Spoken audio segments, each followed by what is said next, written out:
Next இங்க பாருங்க, இது நியூ ரிவைஸ் ஸ்டாண்டர்ட் வெர்ஷன் 1989 வெளியிட்டாங்க.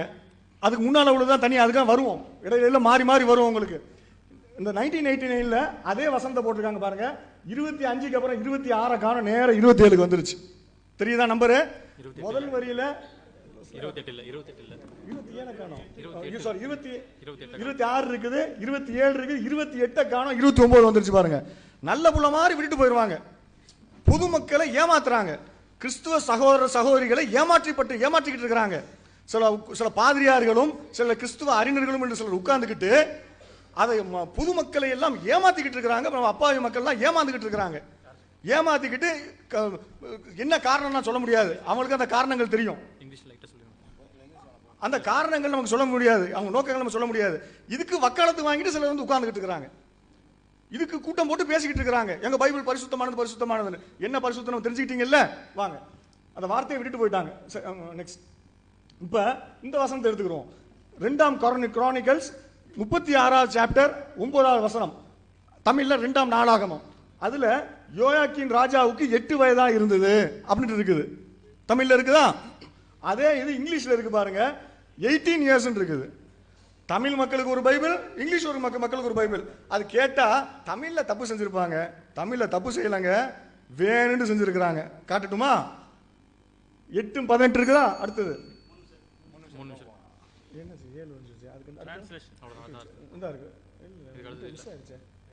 மிஸ் ஆயிருக்குது. நெக்ஸ்ட், அதே மாதிரி 2ஆம் சாமுவேல் 24:13 அதுல தாவீதுடைய காலத்துல 7 வருஷம் பஞ்சம் வந்ததுன்னு இருக்குது தமிழ்ல. இங்கிலீஷ்ல பாத்தீங்கன்னா 3 வருஷம் பஞ்சம் இருக்குது. எது கரெக்ட், எது ட்ரூ டிரான்ஸ்மிஷன், எது எரர் ஃப்ரீ, எதுல பொய் இல்ல, எதுல கான்ட்ரடிக்ஷன் இல்ல? ரெண்டுலயும் கான்ட்ரடிக்ஷன் இருக்குதா? நீங்க பைபிள்ங்கிறீங்களே, பைபிள் கடவுளுடைய வார்த்தைங்கிறீங்களே, இந்த தமிழ் பைபிள் கடவுளுடைய வார்த்தையா, இங்கிலீஷ் பைபிள் கடவுளுடைய வார்த்தையா? எந்த பைபிளை நீங்க கடவுளுடைய வார்த்தைன்னு சொல்றீங்க? இங்கிலீஷ கடவுளுடைய வார்த்தைனா தமிழ் பொய்யா இருக்குதா? தமிழ பொய் கடவுளுடைய வார்த்தைனா இங்கிலீஷ் பொய்யா இருக்குதா? எது? அடுத்தது அதே இதுதான். இங்க பாருங்க, அதுல முன்னாள் சைடு போங்க. முன்னாள் சைடுல இங்கிலீஷ்ல 3 இருந்ததா? திரும்ப பாருங்க, இன்னொரு இங்கிலீஷ்ல 3 இருக்குது, இன்னொரு இங்கிலீஷ்ல 7 இருக்குது. இந்த 2 இங்கிலீஷ்ல எந்த பைபிள் சரியான பைபிள்? என்னங்க இங்கிலீஷுக்கு இங்கிலீஷ் முரண்பாடு, இங்கிலீஷுக்கு தமிழுக்கு முரண்பாடு, எதை நம்ப சொல்றீங்க? நெக்ஸ்ட், அதே மாதிரி அகசியா ராஜாவாகிற போது அவர் 22 வயதா இருந்ததுன்னு போட்டிருக்குது. இது எங்க? 2ஆம் நாளாகமத்தில் இருக்குது, 2nd குரானிக்கல்ஸ்ல. 2ஆம் ராஜாக்கள் 2ஆம் கிங்ஸ்ல அதே மாதிரி இருக்கு, 22 வயசு இருக்குது. ரெண்டுலயும் 22 வயசு இருக்கு. இதுல என்ன முரண்பாடு இருக்குது? முரண்பாடு இல்ல. பாருங்க, அதே இது பாருங்க, 2ஆம் நாளாகமம் முன்னாள் ஸ்லைடுக்கு வாங்க. 2ஆம் நாளாகமம் கீழே இருக்குல்ல, 2ஆம் நாளாகம் மேல இருக்கு பாருங்க, 22 வயசு இருக்குதா? அடுத்தது 2ஆம் நாளாகத்துக்கு 22 இருக்குது. இங்கிலீஷ்ல அதே கிங் ஜேம்ஸ் வெர்ஷன்ல 42 இருக்குது. 22 42? எது ட்ரூ டிரான்ஸ்மிஷன், எது எரர் ஃப்ரீ, எதுல கான்ட்ரடிக்ஷன் இல்ல? இது எந்த கோடெக்ஸ்ல இருக்குது? நீங்க 5 கோடெக்ஸ் நீங்களே, நீங்க 5 இல்ல, நான் ஏகப்பட்ட கோடெக்ஸ் தருவோம். எந்த கோடெக்ஸ்ல இருக்குது? அந்த சினாட்டிஸ் வேட்டிங்கன்ஸ்ன்றாங்க, அந்த லட்சணத்தை நாங்க காட்டுவோம். டெட் சீ ஸ்க்ரோல்ஸ்ன்றாங்க, அதையும் காட்டுவோம். வாங்க நெக்ஸ்ட். தமிழ் ஃபான்ட்ஸ் இதுல இங்க பாருங்க, 2ஆம் சாமுவேல் திரும்ப தமிழ்ல 1700 குதிரை வீரர்கள் இருக்குது. 1700 குதிரை வீரர்கள். இங்கிலீஷ்ல 1000 chariots and 700 horsemen. 700 ரதங்களும் 1000 ரதங்களும் 700 குதிரை வீரர்களும் இருக்குது. அங்க வந்து 1700 குதிரை வீரர்கள் இருக்குது. ரெண்டுல எது கரெக்ட்? எந்த பைபிளை நம்ப சொல்றீங்க? எது கான்ட்ரடிக்ஷன் இல்ல? என்ன முரண்பா?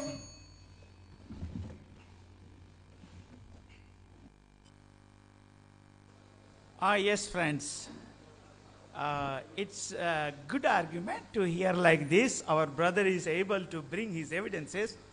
இது ஒரு நல்ல விவாதமாக இருக்கிறது. ஏனென்றால் அருமையான சகோதரர் அநேக ஆதாரங்களை கொண்டு வருவதற்கு கூடியவராக இருந்தார். But when we evaluate the nature of evidences which he brings, it's all confused and disqualified.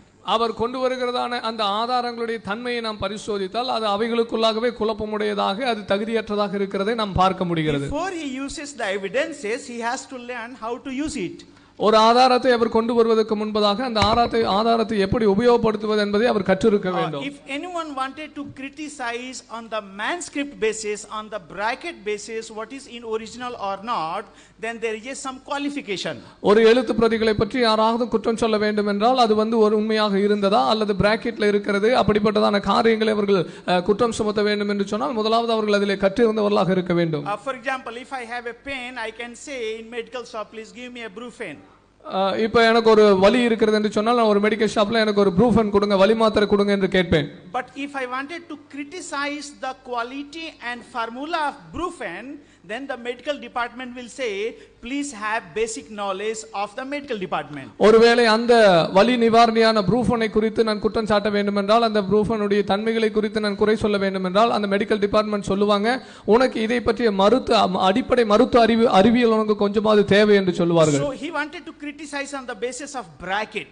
அவர் எனவே அடைப்புக்குறியிலே அல்லது பிராக்கெட்ல இருக்கப்பட்டதான் அந்த காரியத்தை குறித்து அவர் குற்றம் சாட்டி கொண்டிருக்கிறார். What is in original and what is not, what is added. அவர் இது ஒரிஜினல் இல்லாத இப்பொழுது சேர்க்கப்பட்டிருக்கிறது என்று சொல்லிக் கொண்டிருக்கிறார். For this, இதற்காக he needs 10 qualification. 10 தகுதி நிலைகள். First, he should know biblical language, Hebrew, Aramaic and Greek. அவருக்கு வேதாகம மொழிகளான எபிரேயம், அரமியம், கிரேக் என்கிறதான மொழிகளை பற்றிதான புலமை இருக்க வேண்டும். To go and study original, அதை மூல மொழியிலே படிப்பதற்கு, verify by himself, அவர் தானாகவே அதை பரிசோதிப்பதற்கு, and then tell in a public that I have found it out. நான் அதை கண்டுபிடித்திருக்கிறேன் என்று சொல்லுவதற்கு அவர் அதை செய்திருக்க வேண்டும். On the basis of translation you cannot do this one. மொழியாக்கத்தின் அடிப்படையில் நீங்கள் இதை நிச்சயமாக செய்ய முடியாது. Number 2, இரண்டாவது, he should know the basic about manuscript study principle. மூல பிரதிகளை படிக்கிறதான அந்த படிக்கிறதான தத்துவத்தை பற்றி அவர் அறிந்திருக்க வேண்டும். Basically there are 3 principles. அந்த மூல பிரதிகளை படிப்பதற்கான 3 அடிப்படை தத்துவங்கள் இருக்கிறது. Manuscript criticism, மூல பிரதிகளை படித்ததான விமர்சனம், declaration of corruption, அதிலே பிழை இருக்கிறது என்று சொல்லி அறிக்கை செய்கிற அறிவிப்பு, and by the richness of manuscript restoration. அந்த மூலப்பிரதிகளின் ஏராளமான தன்மையில வைத்து அது மீண்டும் பல நிலைமைக்கு திரும்ப கொண்டு வரப்படுகிறதை பற்றி பேசுவது. He has quoted some of the brackets. அவர் சில பிராக்கெட்ஸ் பற்றி குறிப்பிட்டார். But he doesn't know this Bible when it was translated how many manuscripts were there. ஆனால் இந்த வேதாகமம் மொழிபெயர்க்கப்பட்ட போது எத்தனை பிரதிகள் இருந்தது, மூல பிரதிகள் இருந்தது என்பது அவருக்கு அறியாமல் இருக்கிறது. When KJV was translated there was 6 manuscripts. KJV மொழிபெயர்க்கப்பட்ட போது 6 மூல பிரதிகள் இருந்தது. When RSV was done there was 100 manuscripts. RSV மொழியாக்கம் செய்யப்பட்ட போது 100 மூல பிரதிகள் இருந்தது. Now we have 27,000 manuscripts. ஆனால் இப்பொழுது நமக்கு 27,000 மூல பிரதிகள் இருக்கிறது. And all the evidences which he has brought is refuted long back. அவர் கொண்டு வந்ததான எல்லா ஆதாரங்களும் பல நாட்களுக்கு பல வருடங்களுக்கு முன்பதாகவே மறுப்பு தெரிவிக்கப்பட்டிருக்கிறது. If he knows the Bruce Metzger, one of the greatest critics, மிகச் சிறந்த விமர்சகரான ப்ரூஸ் கிரிட்டிக்ஸ் and ப்ரூஸ் என்பவரை அறிந்திருந்தால், he says that today when we study this all the manuscript, 98% all the brackets can be removed and can restore to original condition. நீங்க இந்த எல்லா மூல பிரதிகளையும் நீங்கள் வாசிப்பீர்கள் என்று சொன்னால் 98% எல்லா பிராக்கெட்டுகளும் நீக்கப்பட்டு அது ஒரிஜினல் மூல பிரதிகளோடு கூட சேர்க்கப்படும் என்பதில் ஐயமில்லை என்று அவர் சொல்லுகிறார். And if I apply his principle for the Quran, it doesn't mean I am debating for the Quran, but if you apply this principle, இந்த அவர் உபயோகப்படுத்தின இதே தத்துவத்தை நான் அவருடைய குர்ஆனுக்கு ஒருவேளை உபயோகப்படுத்துவேன் என்று சொன்னால், ஒருவேளை நான் குர்ஆனை குறித்து விவாதிக்கவில்லை என்றாலும், he showed me the translation bracket, I can show him in original Arabic. அவர் நமக்கு இந்த அடைப்புக்குறிகளை குறித்து மொழியாக்கத்தில் இருக்கிற அடைப்புக்குறிகளை அவர் காண்பித்தார். ஆனால் அவருடைய மூல அரபியில இருக்கிறதான காரியங்களை நான் காண்பிக்க முடியும். Promise tenfold more than what he have seen right now. இப்போ அவர் என்னத்தை காமிச்சாரோ அதை காட்டிலும் 10 மடங்கு அதிகத்தை நான் அவருக்கு காட்டக்கூடியவனாக இருக்கிறேன். Please show me the number, how many he showed it now. அவர் இப்ப என்ன நம்பர், எத்தனை எண்ணிக்கை அவர் காண்பித்தாரோ அதை காட்டிலும் அதிகமாக காண்பிக்க இருக்கிறேன். How many? எத்தனை நம்பர் அவர் ஒருவேளை காண்பித்தார் இப்பொழுது. Let me go tenfold more than that. ஆனால் அதை காட்டிலும் 10 மடங்கு அதிகமாக நாம் காமிக்க கூடியவர்களா இருக்கிறோம். I have here 2 Quranic manuscript studies. இந்த இடத்துல குர்ஆனுடைய மூல பிரதிகளை பற்றிதான ஆய்வை பற்றி 2 மூல பிரதி ஆய்வு என்னிடத்தில் இருக்கிறது. Based on the Tashkent and Samarkand codex. அவர்கள் சொல்லுகிறதான அந்த டாஸ்கன் and சமர்கண்ட்ல இருக்கிறதான அந்த குர்ஆன் பிரதிகளை பற்றியதான ஆய்வு. I have the best scholarship, Keith Small, who is the leading Quranic manuscript critic. குர்ஆனுடைய மூல பிரதிகளை குறித்து விமர்சிக்கிற ஒரு மிகச் சிறந்த ஆளதான கீர்த்தி என்கிறதான அவருடைய ஆய்வு இருக்கிறது. Let me show the book itself. நான் அந்த புத்தகத்தை உங்களுக்கு காட்டுகிறேன். If you want, I can show you my brother here. Not emotion, but for the make you to the sense in the basis of original, not translation. ஒருவேளை இது உணர்வுபூர்வமாக இல்லாவிட்டாலும் நீங்கள் கேட்டீர்கள் என்று சொன்னால் ஆதாரத்தின் அடிப்படையிலே மொழியாக்கம் என்பது அல்லாமல் மூல பிரதிகளிலே இருக்கிறதான வித்தியாசத்தை நான் உங்களுக்கு இங்கே காண்பிக்க முடியும். I will show in the terms of thousands. நான் இதை ஆயிரக்கணக்கிலே காட்ட முடியும். But we will keep it for the separate debate, is the Quran God's word? ஆனால் இது குர்ஆன் இறைவனுடைய வார்த்தை என்கிறதான அந்த தனி விவாதத்துக்காக நாம் இதை எடுத்து வைப்போம். Now our point is, எங்களுடைய சொல்ல கொடுக்கிறதான காரியம் if you என்னவென்றால் wanted to criticize, நீங்கள் குறை கூற வேண்டும் என்றால் விமர்சிக்க வேண்டும் என்றால் first be qualified. நீங்கள் அதை விமர்சிப்பதற்கு தகுதியுள்ளவராக இருங்கள். Learn Greek, முதலாவது கிரேக்க வேதாகமத்தை learn கற்று Hebrew, மொழி எபிரேய மொழியை study கற்று the manuscript, அதன் மூல பிரதிகளை படியுங்க. and then you do the criticism, and there will be some value, some attention will be paid for your criticism. அதை படித்த பிறகு நீங்கள் அந்த மூல பிரதிகளை மூல மொழிகளை பற்றி உங்களுடைய விமர்சனத்தை கொண்டு வாங்க. அப்பொழுது உங்கள் விமர்சனத்திற்கு கொஞ்சம் மதிப்பு இருக்கும். But if this kinds of line of argument you bring, you will not deserve any attention. ஆனால் இந்த விதமான விவாத முறைகளை நீங்கள் கொண்டு வந்தீர்களானால் இதிலே நீங்கள் ஒரு பெரிய கவனத்தை ஈர்க்க முடியாது. Now let me show the Arabic. He have shown the translation and bracket. அவர் ஒருவேளை மொழியாக்கத்தில் இருக்கிறதான பிராக்கெட்டையும் மற்ற காரியங்களையும் காண்பித்தார். நான் உங்களுக்கு அரபியை காண்பிக்கிறேன். I have here thousands. நான் இந்த இடத்துல ஆயிரக்கணக்கான காரியங்களை காட்ட முடியும். And we all will keep it for the Quran. Is the Quran corrupted or not corrupted God's word? இதை நம்ம அடுத்த விவாதமான குர்ஆன் இறைவனுடைய வேதமா என்பதிலே நாம் இதை காட்டுவோம். With the best scholarship, not what I think, but what the scholars think about it. நான் இதை பற்றி என்ன நினைக்கிறேன் என்பது அல்ல, ஆனால் மூல பிரதிகளை பற்றி தான் மிகச் சிறந்த அறிஞர்கள் என்ன நினைத்தார்கள், என்ன சொல்லுகிறார்கள் என்பதின் அடிப்படையில். For the biblical corruption, வேதாகமத்திலே கரைப்படுத்தப்பட்டிருக்கிற காரியத்தை he has not brought even one scholar of his own community. ஆனால் அவருடைய சொந்த மார்க்கத்திலிருந்து அல்லது அவருடைய சொந்த சமுதாயத்திலிருந்து ஒரு அறிஞரை அவர் குறிப்பிடவில்லை. But let me bring 6 at least. ஆனால் நான் அதற்கு எதிராக 6 காரியங்களை குறிப்பிடட்டும். Tabari, after studying, he says Bible is not corrupted. அல் தபாரி சொல்லுகிறார் வேதாகமம் கரைப்படுத்தப்படவில்லை என்று. Al Ghazali says it is not corrupted. அல் கசாலி சொல்லுகிறார் வேதாகமம் கரைப்படுத்தப்படவில்லை. Bukhari says it is not corrupted. Bukhari சொல்லுகிறார் வேதாகமம் கரைப்படுத்தப்படவில்லை. Al Masudi says it is not corrupted. அல் மசூதி சொல்லுகிறார் வேதாகமம் கரைப்படுத்தப்படவில்லை. Al Hussein says it is not corrupted. அலி ஹுசைன் அவர் சொல்லுகிறார் இது கரைப்படுத்தப்படவில்லை. Al Ghazali says it is not corrupted. Al Azali மீண்டும் சொல்லுகிறார் வேதாகமம் கரைப்படுத்தப்படவில்லை. Ibn Khaldun says it is not corrupted. Ibn Khaldun சொல்லுகிறார் வேதாகமம் கரைப்படுத்தப்படவில்லை. Sir Syed of India, the founder of Aligarh University, he says when you study thoroughly on this subject, you will have only one conclusion: it is not corrupted. Aligarh யூனிவர்சிட்டியின் ஸ்தாபகரான sir Syed Ahmad Khan என்பவருடைய காரியத்திலே இந்த தலைப்பை பற்றி நீங்கள் படிப்பீர்களான அவரும் சொல்லுகிறார் வேதாகமம் எந்த விதத்திலும் கரைப்படுத்தப்படவில்லை. I have here a book. இந்த இடத்துல என்னிடத்தில் ஒரு புத்தகம் இருக்கிறது. Tampering Narratives, the second book of that line. Tampering Narratives. Not that one. It's down actually. It's just down right there.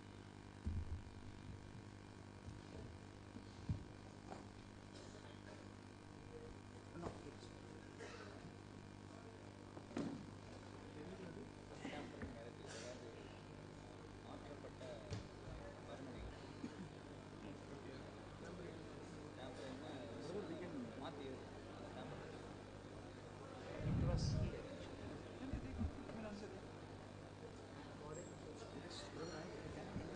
Yes, you can.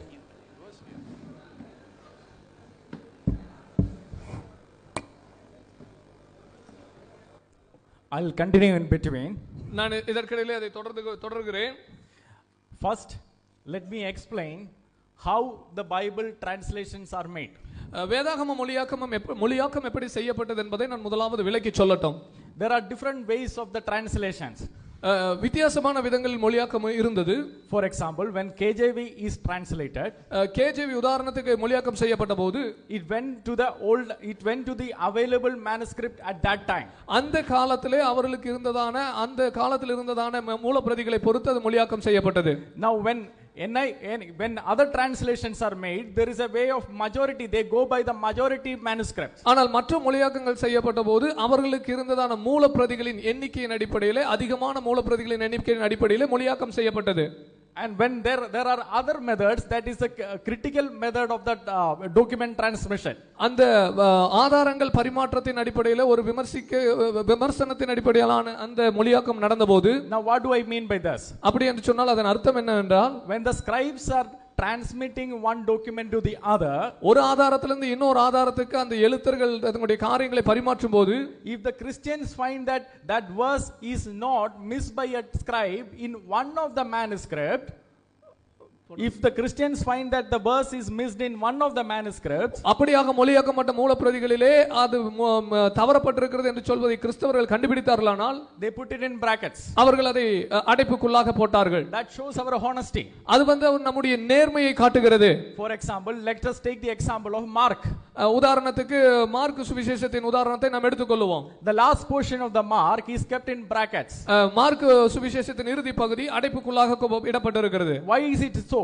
ஏன் அப்படி இருக்கிறது? Because in two of the manuscripts, out of the thousands of manuscripts, in two of the manuscripts, those portions are missing. ஆயிரக்கணக்கான மூலப்பிரதிகளுக்கு மத்தியிலே ரெண்டு மூலப்பிரதிகளிலே அந்த mark சுவிசேஷத்தின் கடைசி பகுதி இல்லாமல் இருக்கிறது. Just because it is missing in two of the manuscripts, we put it in brackets. வெறும் ரெண்டு மூலப்பிரதிகளிலே அந்த பகுதி இல்லாமல் இருக்கிற காரணத்தினாலே அதை நாம் அடைப்புக்குள்ளாக போட்டிருக்கிறோம். Now that doesn't mean that the verse was never there. அப்படி என்று சொன்னால் அந்த வசனங்கள் ஏற்கனவே இல்லை என்பது அதன் அர்த்தமாகாது. For example, உதாரணமாக, if I have to give a comparison, நான் இதற்கான ஒரு ஒப்பிடுதலை உங்களுக்கு கொடுக்க வேண்டும் என்று சொன்னால், if the Muslims had followed the same methodology in compiling the Quran, குர்ஆனை தொகுக்கும் போது அருமையான இஸ்லாமியர்கள் இந்த சேம் மெத்தடை உபயோகப்படுத்துவார்கள் என்று சொன்னால், if they had the same honesty in compiling the Quran, அந்த குர்ஆனை தொகுக்கும் போது இதே விதமான நேர்மை அவர்களுக்குள் இருந்திருக்கும் என்றால், they would have put the first chapter of the Quran in bracket. குர்ஆனின் முதல் அதிகாரத்தையே அவர்கள் பிராக்கெட்ல தான் போட்டிருக்க வேண்டும். Because ஏனென்றால் one of the four major teachers of the Quran, குர்ஆனை கற்றுக் கொடுக்க வேண்டியதான மிக முக்கியமான நான்கு ஆசிரியர்களில் one of them did not agree that Surah 1 is the part of Quran. அவர்களில் ஒருவர் சூரா முதலாவது அத்தியாயம் குர்ஆனுடைய ஒரு பகுதி என்பதை ஒப்புக்கொள்ளவில்லை. If the Christians were doing that, they would have put it in bracket and they would have put a footnote saying that this was not found in this codex. ஒருவேளை அதை கிறிஸ்தவர்கள் செய்வார்கள் என்று சொன்னால் அதை ஒரு அடைப்பு குறிக்குள்ள போட்டு விட்டு சொல்லுவார்கள், இது இந்த மூலப்பிரதியிலே காணப்படவில்லை என்று எழுதியிருப்பார்கள். Now the Muslims don't do that. ஆனால் இஸ்லாமியர்கள் அதை செய்வதில்லை. It is a question of the honesty of the Christians versus the dishonesty in the other translation. இது இன்னொரு மொழியாக்கத்தில் நீங்கள் சொல்லுவீர்கள் என்று சொன்னால் இது கிறிஸ்தவர்களுடைய நேர்மைக்கும் இஸ்லாமியர்களுடைய நேர்மையற்ற தன்மைக்கும் உள்ளதான வேறுபாடு என்று சொல்லலாம். I am going to say, for argument's sake, let us consider all the verses that he cited. I am ready to say, let us remove it for the argument's sake. நாம் ஒரு விவாதத்துக்காக நாம் இதை சொல்லுவோம் என்று சொன்னால் அவர் காண்பித்ததான எல்லா வசனங்களையும் நாம் நீக்குவோம். If we remove all those verses, we still have the exact same doctrine as we hold on now. அப்படி அவர் காண்பித்த எல்லா வசனத்தையும் நீக்கினாலும் கூட இன்றைக்கு கிறிஸ்தவர்களுடைய இறை தத்துவம் என்னவென்றால் அதை அப்படியே நாம் இன்னும் கொண்டிருக்க முடியும். For example, let me say Mark chapter 15 verse 28. உதாரணமாக மார்க் 15வது அதிகாரம் 28வது வசனம். We will remove that from all the translations. அந்த பகுதியை எல்லா மொழியாக்கத்திலிருந்தும் நாம் நீக்கி விடலாம். Does that verse still exist in the Bible? If we remove that verse from Mark chapter 15 verse 28 from all the translation, does that verse exist in the Bible? Yes, it still exists because Isaiah 53:12 has exactly the same concept mentioned. ஒருவேளை இந்த mark சுவிசேஷத்தின் பகுதியை நீங்கள் எல்லா மொழியாக்கத்திலும் நீக்கினாலும் கூட அந்த வசனங்கள் உங்களுடைய வேதாகமத்தில் இருக்கிறதா என்றால் நிச்சயமாக இருக்கிறது. ஏசாயா 52வது அதிகாரத்திலே 2 முதல் வசனங்களிலே நீங்கள் அதை தெளிவாக பார்க்கலாம். Now let me come to the Dead Sea Scrolls. நான் இப்பொழுது அந்த டெட் சீ சவக்கடல் சுருள் பற்றியதான புத்தகத்துக்கு வரட்டும். This is Ezekiel chapter 23. இது எசேக்கியேலுடைய 23வது அதிகாரத்தை பற்றியது. Ezekiel chapter 23 is there in the Dead Sea Scrolls which was written before Christ. இயேசு கிறிஸ்துவுக்கு முன்பதாக எழுதப்பட்டதான அந்த பிரதிகளிலே இருக்கிறது என்று சொல்லி சவக்கடல் சுருள் சொல்லுகிறது. This is the Dead Sea Scrolls manuscripts translations. இதுதான் சவக்கடல் சுருளிலே கிடைக்கப்பட்டதான மூல பிரதிகளின் மொழியாக்கம். We were disputing about Ezekiel 23, but Ezekiel 23 is there in the Dead Sea Scroll. ஆனால் எசேக்கியேல் 23 பற்றி நாம் இத்தனை நேரம் விவாதித்துக் கொண்டிருந்தோம். அந்த எசேக்கியேல் 23 சவக்கடல் சுருளிலே இருக்கிறது. So you will have to accept that Ezekiel 23 was the original part of the God's word, correct? நீங்க சொல்ல வேண்டும் இறைவனுடைய வார்த்தையாகிய அந்த ஒரிஜினல் இறைவனுடைய தேவனுடைய வார்த்தையிலே எசேக்கியேல் 23 ஒரு பகுதி என்பதை நீங்கள் ஒப்புக்கொண்டுதான் ஆக வேண்டும். Now I will, God willing, we will in these 2 days we will show that all these verses that they have cited, even if we remove all these verses, a parallel verse of that would still exist in the Holy Bible, and not a single doctrine of the Christianity is impacted by it.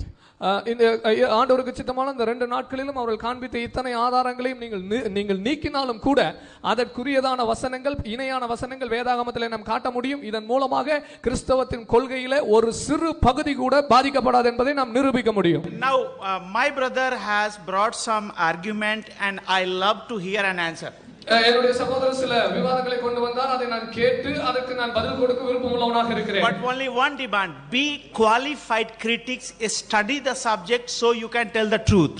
ஆனால் ஒரு தகுதி என்னவென்று சொன்னால் நீங்கள் அந்த மூல பிரதிகளை படித்து அதை குறித்து விமர்சிக்கக்கூடிய தகுதி உள்ளவர்களாக நீங்கள் இருக்க வேண்டும். And here is a best scholarship, the book I was saying. It is not my empty claim. It is the Muslim scholars have believed Bible is not corrupted. இது என்னுடைய கூற்று அல்ல, இது இஸ்லாமிய மிக சிறந்த அறிஞர்களுடைய கூற்று. வேதாகமம் கரைப்படுத்தப்படவில்லை என்பதற்காக அவர்கள் எழுதி இருக்கிற அருமையான ஆதார நூல் இது. Now if we apply the same criteria which brother is applying, here is a Keith Small, one of the leading critics of the Quran, then the whole Quran is lost, because according to Islam இரர் இருக்க கூடாது, முரண்பாடு இருக்க கூடாதுன்றாங்க.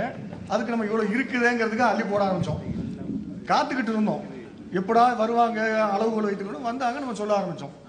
இப்ப அதுக்கு அவங்க என்ன பதில் சொல்றாங்கன்னா, to criticise you should have knowledge. இதை சொல்றதுக்கு உங்களுக்கு அறிவு இருக்கணும், அதை பத்தி விவரம் இருக்கணுங்கிறாங்க. இது நாங்க ஒன்றும் அறிவு இருக்க வேண்டிய அவசியமே இல்லை. நான் புதுசாக சொன்னேன், உங்க பைபிள்ல இருக்க வேர்சஸ்லாம் எடுத்து போட்டேன். எனக்கு இதுக்கு தனியா அறிவு தேவையில்லை. இங்கிலீஷ்ல உள்ள வேர்சஸ் எடுத்து போட்டேன்.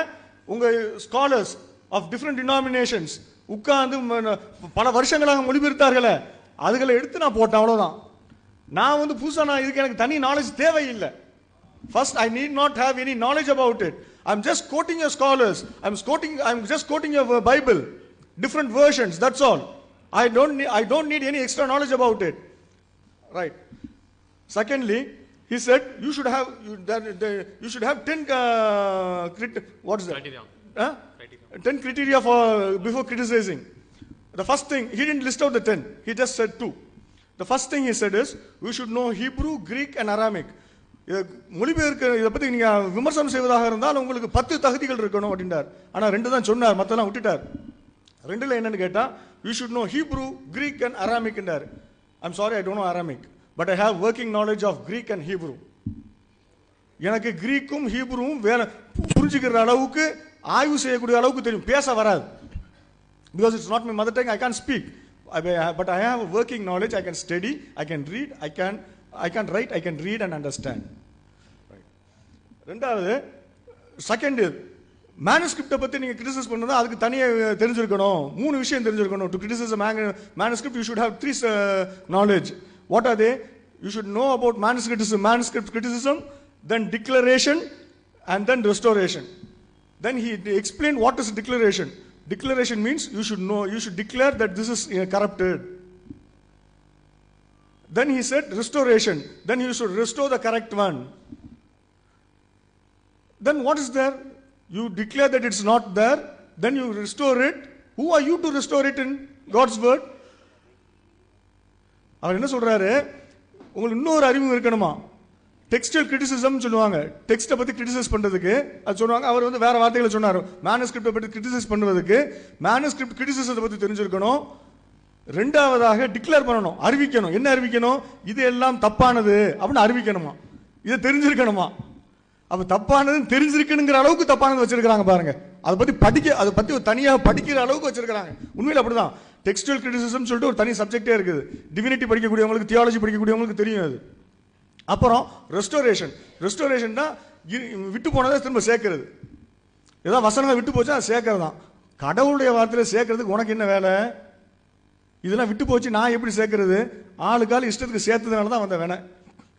அப்புறம் அரபிக்குடைய ஒரிஜினல் குரான்ல, அரபிக் ஒரிஜினல்ல பிராக்கெட்ஸ் இருக்கலாம், அது காட்ட சொல்லிருக்கோம். அது காட்டுறாங்க, தந்தாங்கன்னா அதை பத்தி பேசுவோம். ரெண்டாவது, இருந்தாலும் இதுக்குள்ள தலைப்பு இல்லை, தரட்டும், அப்படி ஒண்ணுமே கிடையாது. செகண்ட்லி, பைபிள் இஸ் ட்ரூன்னு சொல்லிட்டு தபரி கோட் பண்ணாராம், கசாலி கோட் பண்ணாராம், புகாரி கோட் பண்ணாராம். லெட் எனிவன் கோட், நான் கேட்கறதுக்கு என்ன பதில் சொல்றீங்க? Let Ghazali come and answer this. Let Buhari come and answer this. Let Tabari come and answer this. Or at least, if you are quoting them, you answer this. அவர் சொன்னார் இவர் சொன்னார் வேண்டாம். I am producing evidence just before your eyes. You are saying someone said this, someone said that. அவர் சொன்னாரு இவர் சொன்னாருங்கிறீங்க. நான் உங்க கண்ணு முன்னால ஆதாரத்தை காட்டிட்டு இருக்கேன். உங்க பைபிளுக்கு இவ்வளவு குளறுபடி இருக்குன்னு. It has been already refuted. எல்லாம் முன்னாலே மறுத்தாச்சு. என்ன மறுத்தாச்சு? முன்னாலே மறுத்தது இப்ப சொல்லுங்களேன் சபையில. You just, whatever has been refuted, you just put it down in this audience, before this audience. Right. அப்புறம் he said some more things. Even if those bracketல இருக்கக்கூடிய வசனங்களை நீக்கிட்டாலும் there has been no change in the doctrine. You are very doctrine that the Bible is a God's word and it has no, it can't be anything, nothing can be added to it and nothing can be deleted to it. That doctrine is changed now. Invalid. It becomes invalid. சில வசனத்தை எடுத்துட்டீங்கன்னாவே கடவுளுடைய வார்த்தையில எதையும் சேர்க்க முடியாது நீக்க முடியாதுன்னு சொன்னா அந்த உங்களுடைய அடிப்படை தத்துவமே போயிருச்சு. How can you claim that there's no change in your doctrine? And then Ezekiel has been found in Dead Sea Scrolls. So it has existed before Jesus Christ. That's what his argument is. அதுக்கு நாங்க வரோம். We'll come to that. Right.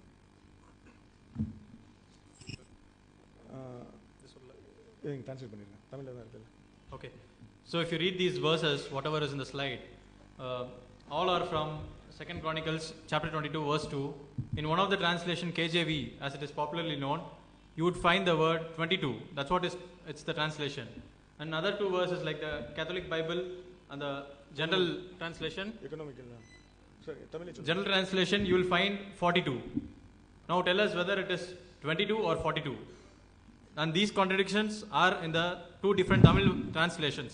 If you accept one of the verse as God's word, you will have to deny the other one. Or over next. Now take Luke 10:1. அதுல 70 அப்படினு சொல்லிட்டு இருக்குது. 70 ன்னு சொல்லிட்டு இருக்குது. அதுக்கு அப்புறம் இதுல பாத்தீங்க ASV ல 70 ன்னு இருக்குது. ESV ல 72 ன்னு இருக்குது. Which is right? 70 or 72? Next.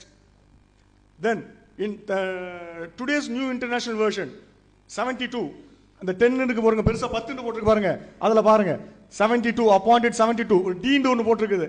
அந்த D க்கு கீழ பாருங்க. கீழ எஸ் D ன்னு போட்டுருக்குதா? அது கீழ பாருங்க. கீழ D ன்னு போட்டு some manuscripts 70 also in verse 17. சில manuscriptல 17 இருக்குதாம். அப்ப உங்களுக்கு 70யா 17ன்னு தெரியலண்டா விட்டுற வேண்டியதுதானே அத? எது ஒரிஜினல் வேர்டு? எது கடவுள் சொன்னது? எது கடவுள் சொன்னது? Now if you have to agree 70 is true, you will have to deny the other one. 72 is false. So now tell us which is God's word, either 70 or 72. Next. Same way. RSV, Revised Standard Version of 1952. We have the originals. We can give you the originals. 1952ல RSV ன்னு ஒன்னு வெளியிட்டாங்க. King James வெர்ஷனை வந்து திருத்தி RSV ன்னு ஒன்னு வெளியிட்டாங்க. அத நிறைய திருத்தங்கள் பண்ணாங்க. கடவுளுடைய வார்த்தைகளை ஏகப்பட்ட திருத்தங்கள். எந்த அளவுக்குண்டா நிறைய கிறிஸ்தவர்களுக்கு மத்தியில எதிர்ப்பு வந்த உடனே அதை அப்படியே நிப்பாட்டிட்டாங்க. இப்போ உங்க கையில எங்கேயுமே அந்த RSV கிடைக்காது. But by God's grace, we have copies of it. வேணா நான் காட்ட முடியும். We have soft copy as well as hard copy. அதுல அந்த RSV ல பாருங்க 17 தான் இருக்குது. இப்போ 17 இருக்குது RSV ல 1952ல 17 இருக்குது. நெக்ஸ்ட். அதுக்கு பிறகு கிங் ஜேம்ஸ் எங்க போயிடுச்சு? நெக்ஸ்ட் ஆர்டர் சேஞ்ச் ஆயிருக்கு. Next. Right. So it has been not that. Right. Now we'll go to the next verse. Mark 9 la 43 to 47 verses. Verse number 43 to 47. இதுல இந்த 44th verseையும் 46th verseையும் பாருங்க. 44 46 சிவப்பு எழுத்துல போட்டுருக்கோம். அது நம்ம போட்டது. பைபிள்ல சிவப்பா இருக்காது. நாங்க அடையாளம் காட்டுறதுக்காக சிவப்பு எழுத்துல போட்டுருக்கோம். இது கிங் ஜேம்ஸ் வெர்ஷன்ல இப்படி இருக்குது. நெக்ஸ்ட். சொல்லுங்க. If you see the King James version, Mark chapter 9 43 to 47, two verses which we have highlighted, 44 and 46. Just have a note of that. It is existing in the King James version. Next. This is New World Bible. See that after 44, can you see this dash there? Kila. After that, you have that 46th verse and 44th verse verse 44 and 46. You still have it there. Next. In RSV 1952, see that verses 44 is missing and 46 is missing. But you have some, what is that? Some footnote there. Marked N, mela. M, next, MN. If you come to the footnote down, you can see it. Many ancient authorities, Many ancient authorities. The best Asian authorities are omitting this. கீழ இருக்கு பாருங்க. Best Asian authorities. ரொம்ப நல்ல அதிகம் முன்னால உள்ள ஏடுகள் manuscript வந்து அது இல்ல, அவங்க இதெல்லாம் விட்டுட்டாங்கன்னு தெரிஞ்சுக்கிட்டீங்க அதை வச்சுக்கிட்டு இருக்கீங்க. கிங் ஜேம்ஸ் வெர்ஷன் இன்னைக்கு இருக்குதே. அவரே சொன்னார் மொழிபெயர்க்கும் போது, கிங் ஜேம்ஸ் வெர்ஷன் மொழிபெயர்க்கும் போது அவங்கள்ட்ட சில பிரதிகள் தான் இருந்தது, 4-5 மேனுஸ்கிரிப்ட்ஸ் தான் இருந்தது. பின்னால தான் புதுசா கண்டுபிடிச்சாங்க அப்படின்றாரு. புதுசா கண்டுபிடிச்சாங்கல்ல, தப்புன்னு தெரிஞ்சவன எடுக்க வேண்டியதுதானே. கடவுளுடைய வார்த்தை இல்லைன்னு தெரிஞ்சுக்கொண்டும் வைத்துக்கிட்டு இருக்கிறீங்களே, உங்களுக்கு எவ்வளவு நெஞ்செழுத்தம். How dare you are keeping it in the